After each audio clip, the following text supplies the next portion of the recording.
Madam जी, madam जी, उंगली में अंगूठी, अंगूठी में नगीना। मैडम जी, मैडम जी। जी शुक्ला जी, का बात बा? काहे इतना घबराइल बानी? राजीव बबुआ कहाँ बड़े? अरे उनका खातिर हम ही पुखराज के अंगूठी लेने बनी। आजे पहनावल जरूरी बा। अच्छा मुहूर्त बा। वो तो घरे नइखे, लेकिन वो कहाँ हुई हमके मालूम बा।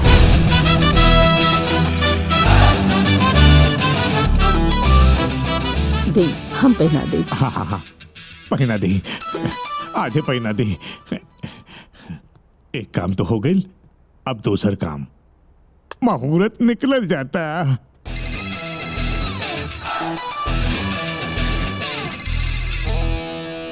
बाबू, मैंने तुमसे कितनी बार बोला, जब मैं जिम करूं तो मुझे डिस्टर्ब नहीं करने का। हाँ तो फिर मैं दूसरा बॉयफ्रेंड ढूंढ लूंगी।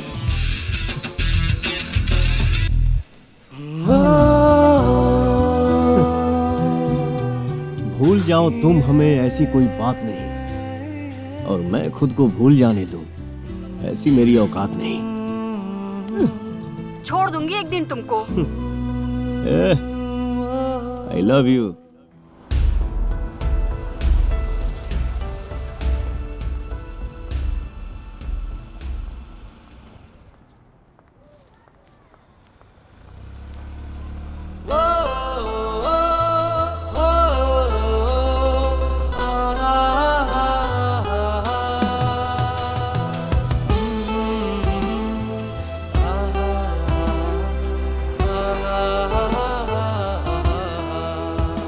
राजीव।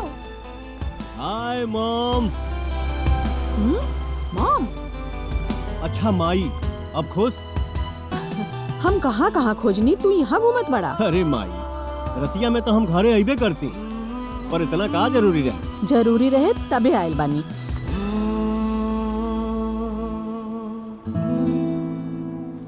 ई का तोरा के 1000 बार समझेले बानी कि मंगलवार के लाल कपड़ा पहनल करा। माई, दुनिया चांद पे पहुंच गई, अते मंगलवार के लाल और गुरुवार के पियर पहनावे पर लगल बड़े। राजीव, हमार विश्वास पर कोई सवाल खड़ा करे ई हमके पसंद नहीं खे।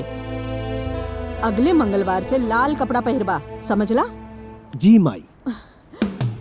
ई भइल ना हमार बेटा वाली बात। ई ला पहिरला मुहूर्त बीते से पहले। एकरा से तोहरे ऊपर गुरु की कृपा बनल रही, और जेकरा ऊपर गुरु के कृपा रहेला ओकरा के समाज में उच्च स्थान प्राप्त होला। ठीक बा माई, हम पहन ले। ओके? अरे पहिर लिहा याद से। Yes bro. पहिर लिहा। I am coming. राजीव जरूर पहिर लिहा। जा। मैडम जी, अरे रुका रुका रुका। मैडम जी, मैडम जी, मुहूर्त अच्छा बा। अरे मैडम, मैडम। शुक्ला जी। ऐजे बैठ जाई, मुहूर्त का समय निकल जाता। शुक्ला जी यहाँ? हाँ मैडम, ऐजे बैठ जाई। बताई कितना लड़की के रिश्ता आयल बा? रउआ जैसे कहले रहनी, राजीव के खातिर वैसे ही लड़कियन के फोटो ले आइल बनी।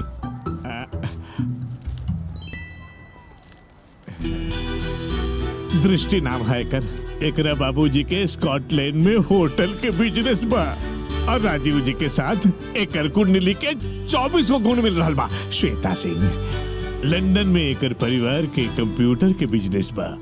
काजल, काजल कुमारी नाम है एकर।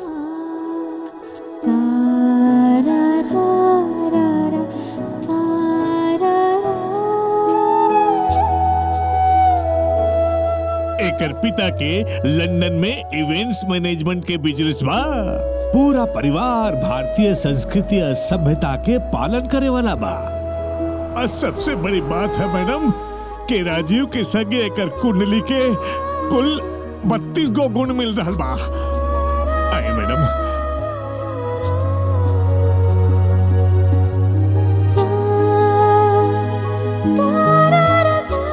आज हमारा बेटी के रिश्ता खातिर खुद दुर्गा देवी चल के हमारा दहलीज पर अली। एकरा से बड़ खुशी भला और का है। खुश रहा, बैठा।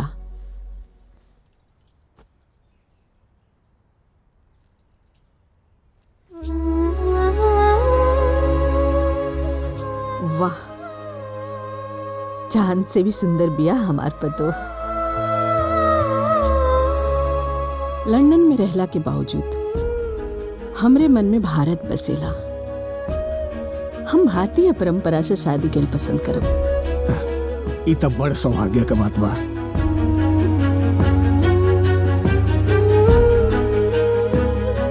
भाई साहब, आज से राउर बेटी हमार बेटी। एक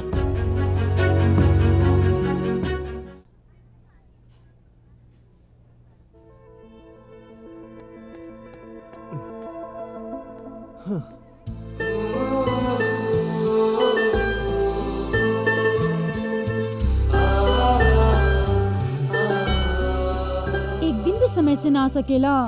कोशिश तो रोज करेली, लेकिन समय के चाल हमरा चाल से हमेशा तेज पड़ जाला। कहीं ऐसा ना होखे कि तू पीछे रह जा और समय के चाल तोरा हमरा से छीन के कहीं दूर लेके जाए।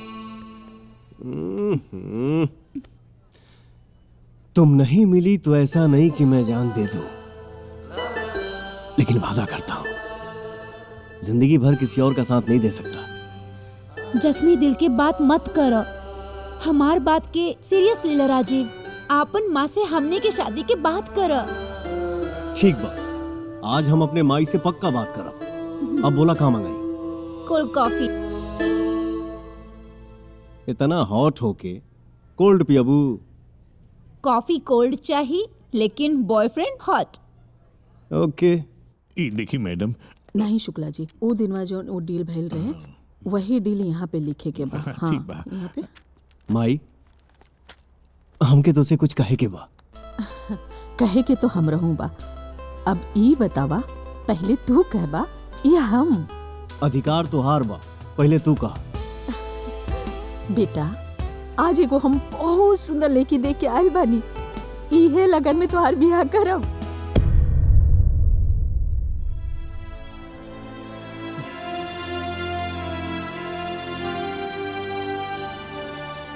राजू, का भाई, हमरे फैसला से तू खुश नहीं खे का? माई, ये हमार जिंदगी है। एकरा बारे में कोनो फैसला लेवे से पहले एक बार हमसे पूछ तो लेते।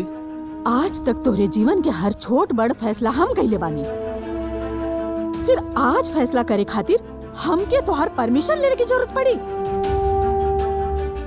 हम तुमसे तोहर अधिकार नहीं छीनत, बस ही कहे के चाहतनी कि हो सकेला हम केहू से वादा कइले होगी। कौन लड़की बियाऊ?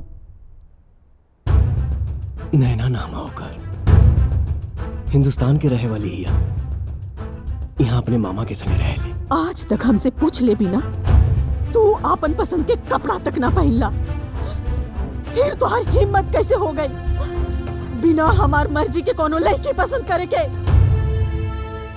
हम ओके पसंद ही ना, उसे प्यार करेला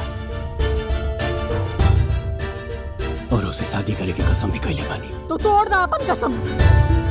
तोहार बियाह जहाँ होई हमरे मर्जी से होई। ऐसा मत कह माई, आज तक तू हमरा हर खुशी के परवाह कइले, फिर हमरा जिंदगी के सबसे बड़ खुशी के तू नजरअंदाज कैसे कर देले? नैना बहुत निमन लड़की है माई, एक बार, सिर्फ एक बार हमरा चलते उसे मिल ले, हमके पूरा विश्वास बा उसे मिलना के बाद तो के हमरा पसंद पर नाज हुई। और अगर हम ऐसा ना कहनी था तो हम अपन जान दे दे।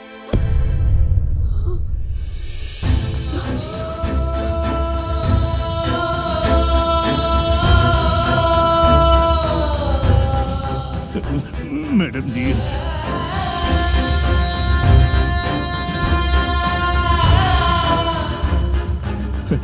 मैडम जी, बेटा जवान बा, अगर प्यार में बगावत कर गई तब बिजनेस से हाथ धोवे के पड़ी।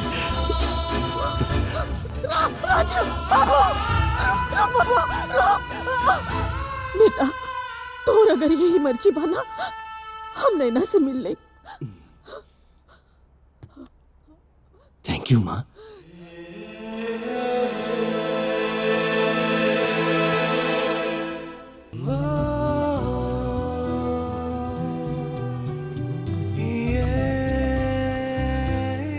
प्रणाम मामा।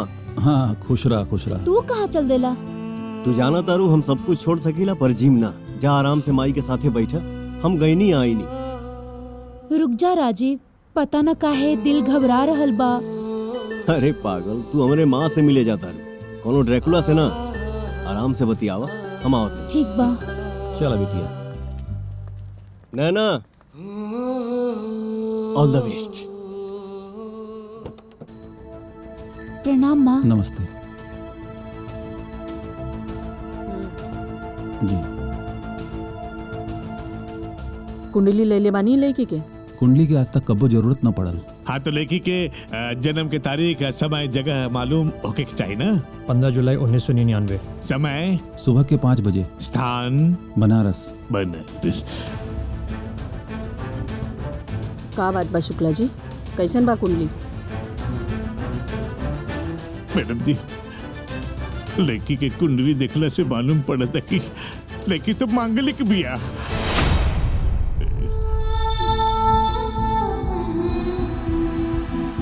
बाबा के कुंडली तो लड़की से एकदम में नहीं खे मिलत।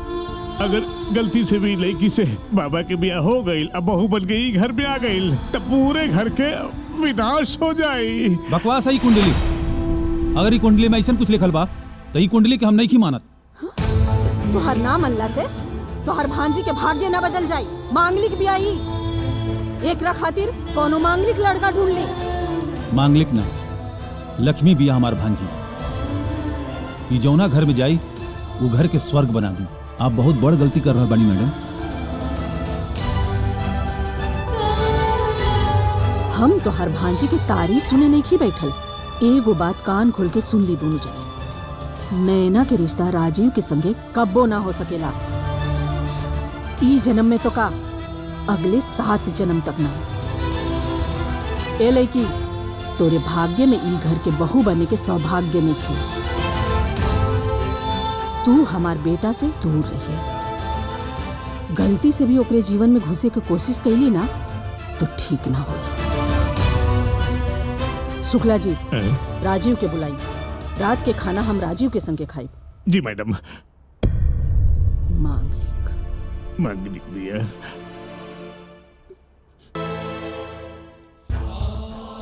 हमके सब पता चल गई। तू ऐसा काहे कहलू हमा? आवा पहले खाना खा, फिर बात करब।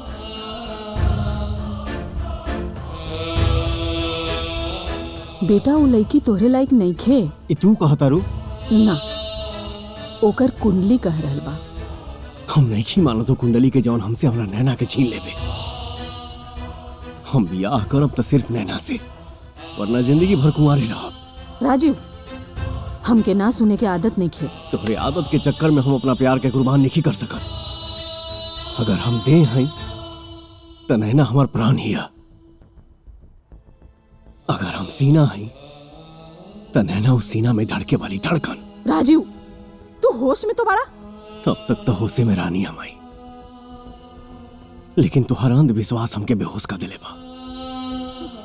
हम तुहरा अंधविश्वास के चिता पर अपने प्यार के हवन ना होके दे। कुंडली के मिलल उतना जरूरी नहीं है माँ, जितना दिल के मिलल बा। और नैना से हमार दिल ही ना, आत्मा जुड़ चुकल बा माई। आत्मा के शरीर से निकलबू तो हम जिंदा लाश बन जाई, और हमरा लाश के बोझा तू अपना कंधा पर उठा ना पैबू। ऐसे हमके हमार नैना वापस देते माँ। बस कर अपन पागलपंती राजू। नैना से हम तुहार रिश्ता हरगिज ना हुए दे। ई हमार आखिरी फैसला बा। तो हमार फैसला भी सुन। अगर हमके नैना ना मिला तो हम अपने आप के खत्म कर ले।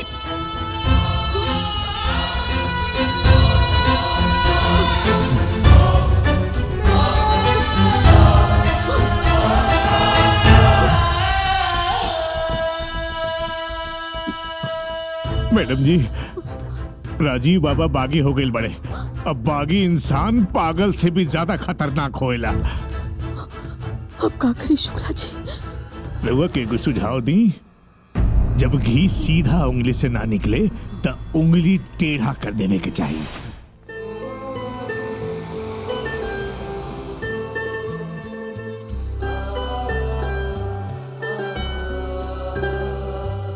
नैना, कई लोग से हम सुन ले बानी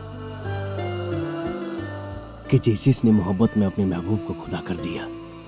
का बात बा? खुदा ने अपने वजूद को बचाने के लिए उनको ही जुदा कर दिया। हो सके तो हमके भुला के नया जिंदगी की शुरुआत करा। हम मजबूर बानी नैना, और हो सके तो हमके भूल जा।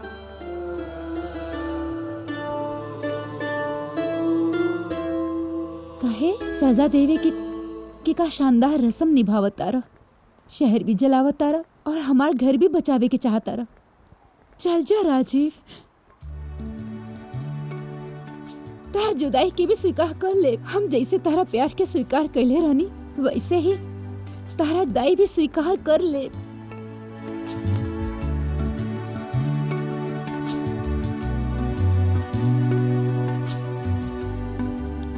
हम अपने माई की ममता के आगे हार गई बनी नैना। एक तरफ जिंदगी बा तो एक तरफ दूध के मोल।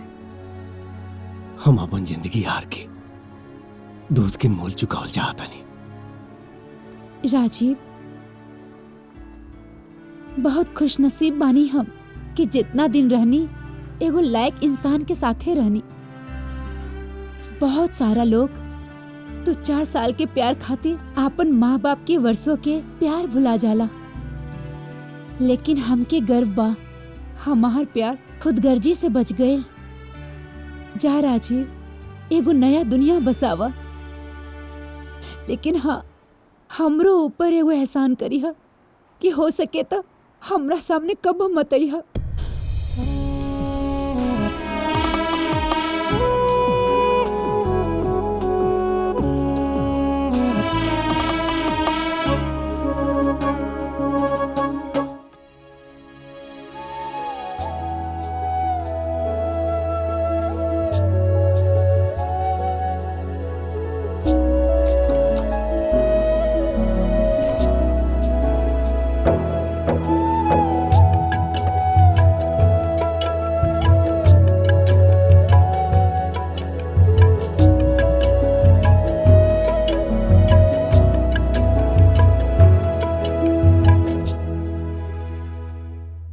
पता ना जौन हम कहे जा रहा बानी उ कहे खाती इस समय सही बा या ना, लेकिन आज अगर अपना मन के बात तो से ना कहनी तो ही तोहरा संगे ना इंसाफी हुई, और हम अपना जाने केहू के साथ ना इंसाफी नहीं कर सकत।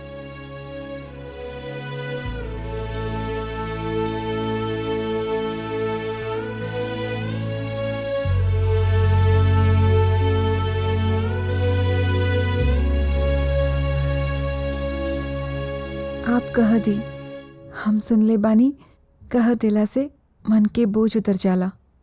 देखा काजल, तोहरा संगे बियाह हम अपना मर्जी से नहीं कइले। तू हमरे माई के पसंद रहा लो, और उनकर जिद भी रहल बात प्यार की,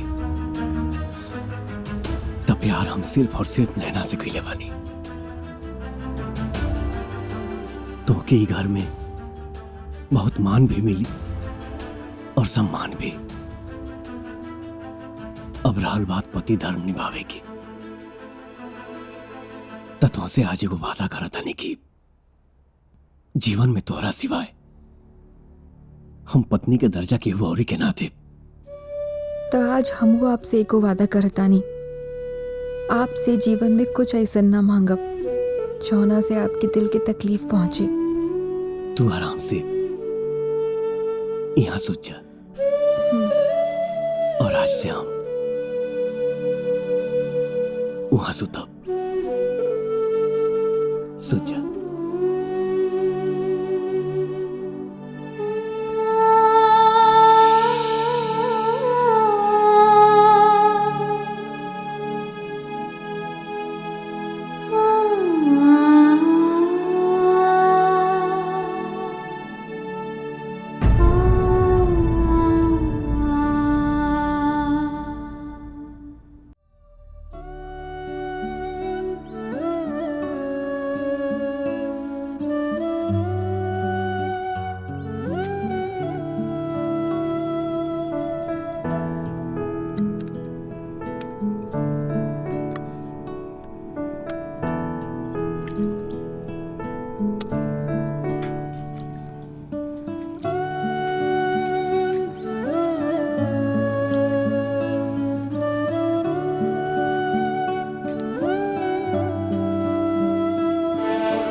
दुल्हन, जैसन तोहरे संस्कार बा वैसे ही तोहरे हाथ में गुण बा।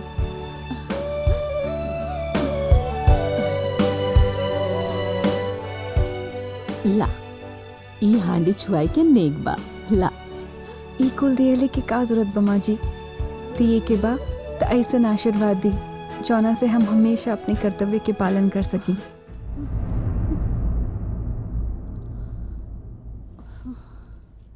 मैडम जी। शुक्ला जी, रात के हम जे कुछ भी देखनी वो सही ना रहे। राजीव अगर दुल्हन के ना अपनाई तो दुल्हन के आत्मा रोई और बेटी पतों के रोवल शुभ ना होला। अरे नया नया गुस्सा बात धीरे धीरे शांत हो जाई। आज दोनों के कुंडली में अथाह प्रेम लिखल बा, जौन एक न एक दिन जरूर सार्थ हो जाई। नहीं शुक्ला जी, नहीं। हमके तो लगता कि जैसे राजीव और काजल के बिहा करावल गईल बा वैसे ही ये दोनों के करीब लावे खातिर हमनिए के कुछ करे के पड़ी। मैडम जी, ये सब रउआ हमरा ऊपर छोड़ दी। हम दुल्हन के तरफ से राजीव बाबा के ऊपर वशीकरण के प्रयोग करब। दुल्हन, दुल्हन, दुल्हन, खुश रहा। दुल्हन जी, राजीव के कुंडली में ना एगो छोट बाधा बा। ओकर उपाय कईल अजबे बहुत जरूरी बा। जी। शुक्ला जी, दे। ईल बहुरानी पुड़िया, एकरा में भभूत बा। रात में सूते से पहले राजीव बबुआ के दूध में मिला के पिला दिया। जी। हर हर महादेव। जी।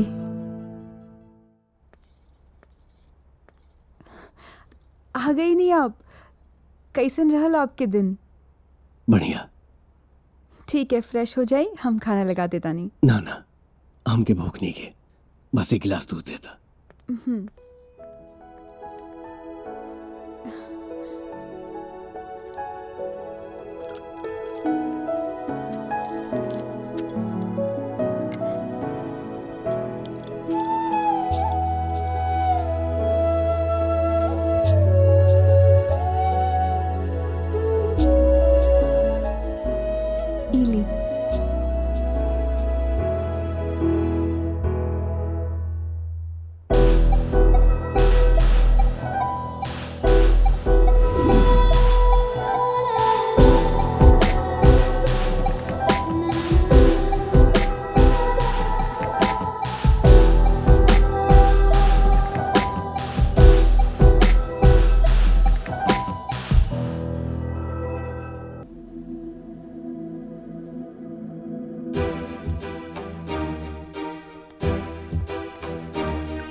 Are you okay? Congratulations. Congratulations, Durga Devi ji. You are going to be granny soon.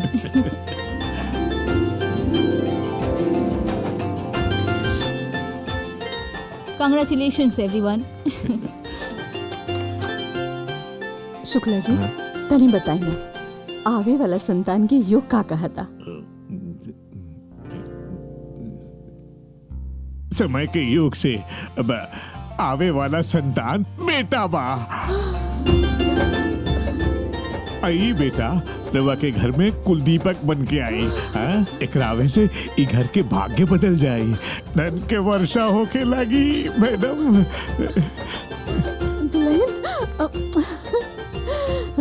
आज जाके तू दोनों के रिश्ता संपन्न भइल। आई शुक्ला जी, आई।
का भइल? हॉस्पिटल।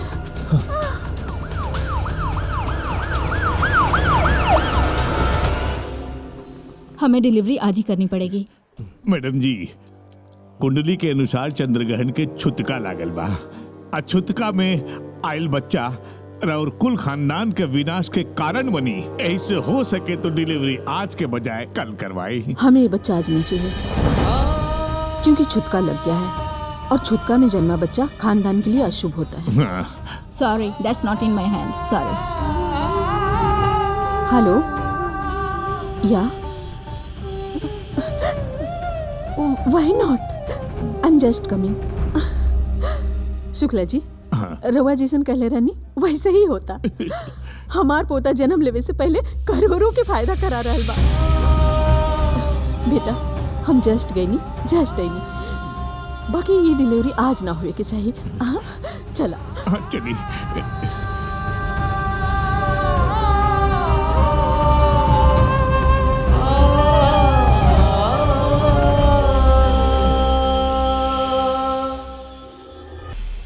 बच्चे की नाल गले में फंस गई है।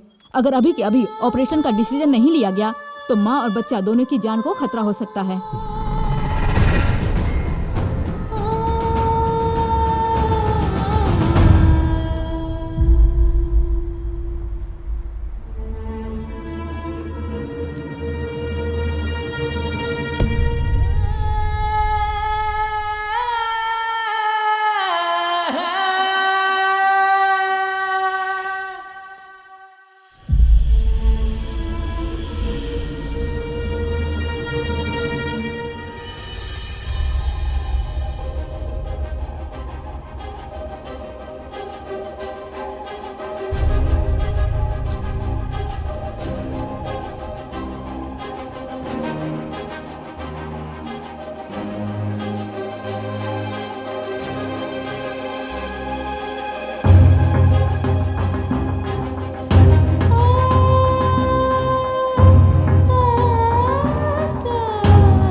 हमने आपके बच्चे को बचाने की बहुत कोशिश की थी, पर हम उसे बचा नहीं पाए। Sorry.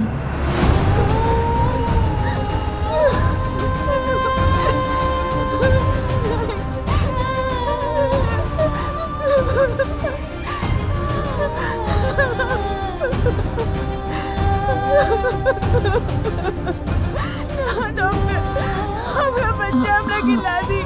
I can understand. Please, I can understand. Please.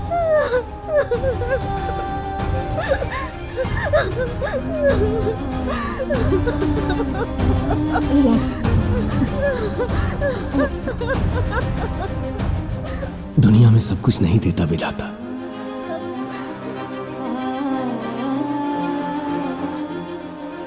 किसी का काश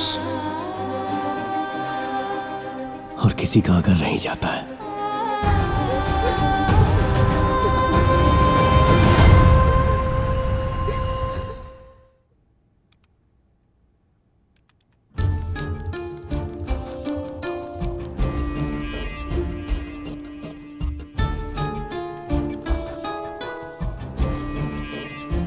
चाइल्ड केयर ट्रस्ट।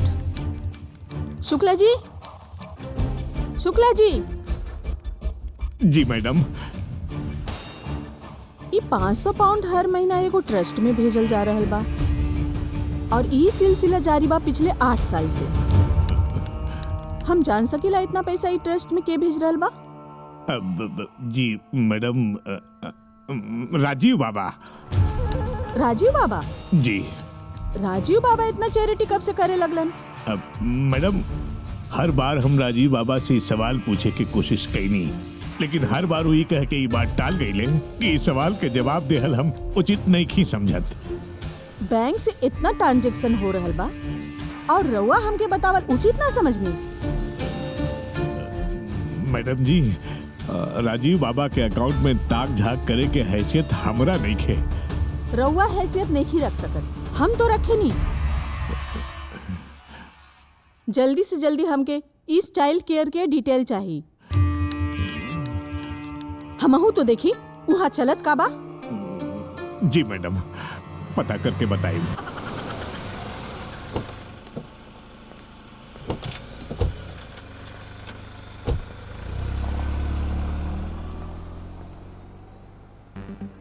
पापा अब रोज अपनी बेटी से मिलने आएगा। राजीव बाबू एजा मम्मी को तंग मत करना, ठीक है? ई बच्ची की बिया ओके पापा। का मुहूर्त खराब बा। बाय बेटा। बाय पापा। बाय। बाय। नहीं ना,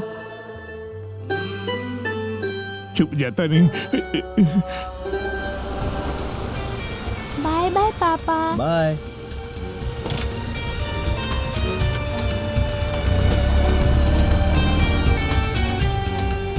ए भाई साहब। हाँ भाई साहब। ये जो भाई साहब उधर गई रे, हाँ। लड़की और बच्चा उनकर के बाड़ी? वो 7 साल का बच्चा बा उनकर, और उनका पत्नी रहली है। 7 साल के बच्चा और पत्नी? मुहूर्त खराब बा, मुहूर्त खराब बा।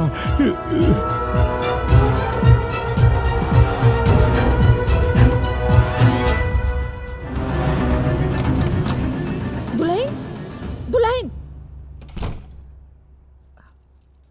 जी माँ जी। राजीव कहाँ बा? हमके नहीं खे पता। नहीं खे पता काहे?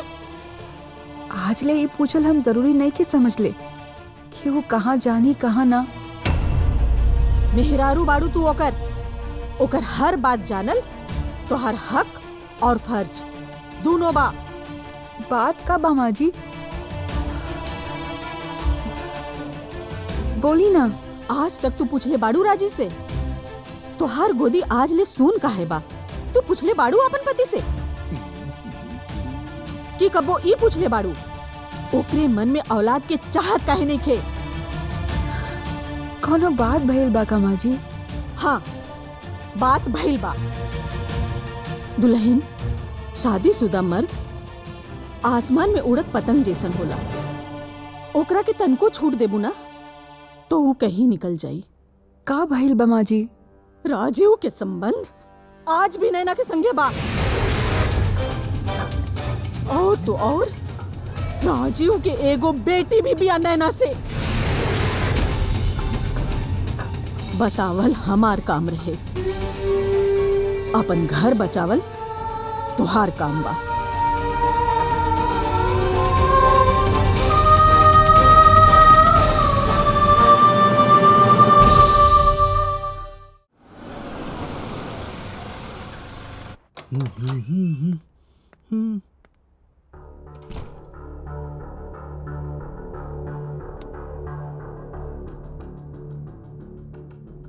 का भइल?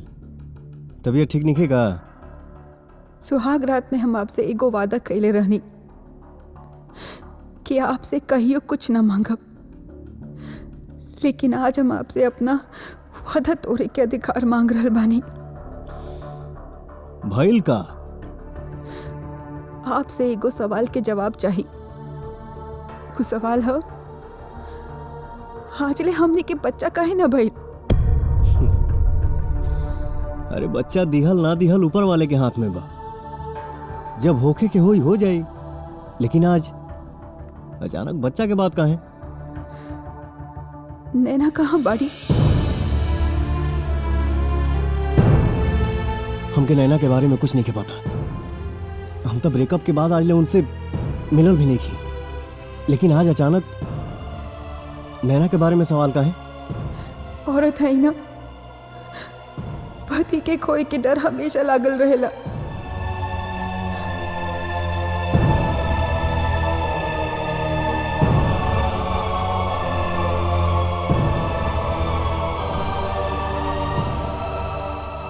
तोहार पति कहीं खोए वाला नहीं के।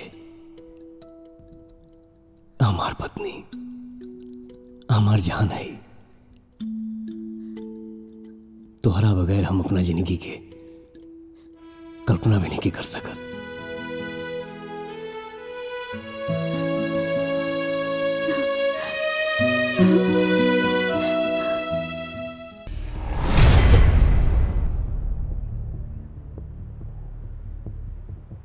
तुम यहाँ वेट करो। ठीक, मैं 5 मिनट में आती हूँ। ठीक है ना? ठीक है। You have to look at them, okay? नैना,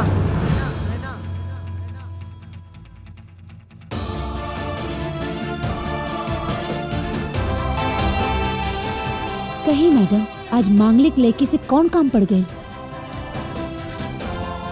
बदला ले ताड़ू हमसे, घर तबाह कर ताड़ू। उ दिनवा समझेले रहनी ना, हमार बेटा से दूर रहिए।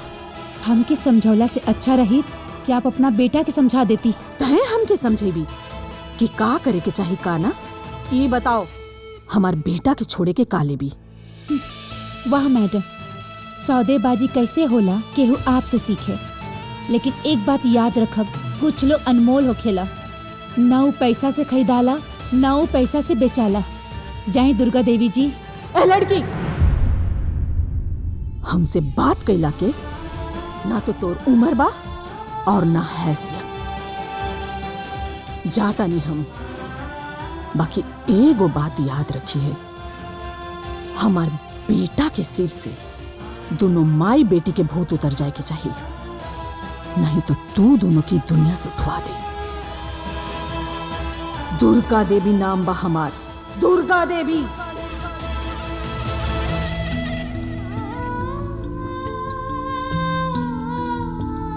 मम्मी, ये कौन थी? बेटा, जैसे मैं तुम्हारी माँ हूँ वैसे ऊ भी केहू की माँ बाड़ी।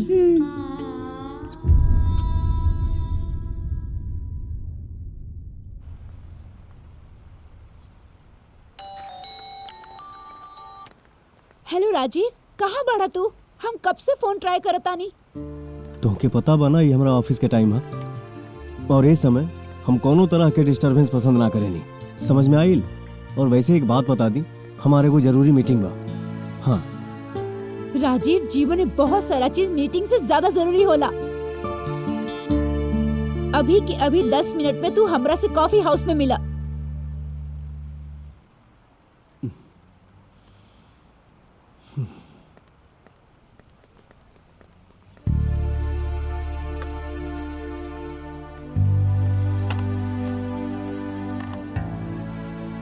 बोला का बात बा? जौन बात के डर रहे आज उहे भइल बा। तुहार माँ सेंटर आयल रहली ह। उनका पागलपन के वजह से हमारी जिंदगी एगो तमाशा बन गई बा। लेकिन अब बस उनका दिमाग से ही पागलपन के भूत हटावे के पड़ी, ना तो वो पहले हमके तुमसे अलग कैली, अब बुझाता हमरा बेटी के भी अलग कर दी है। अब कुछ करे के पड़ी। चला।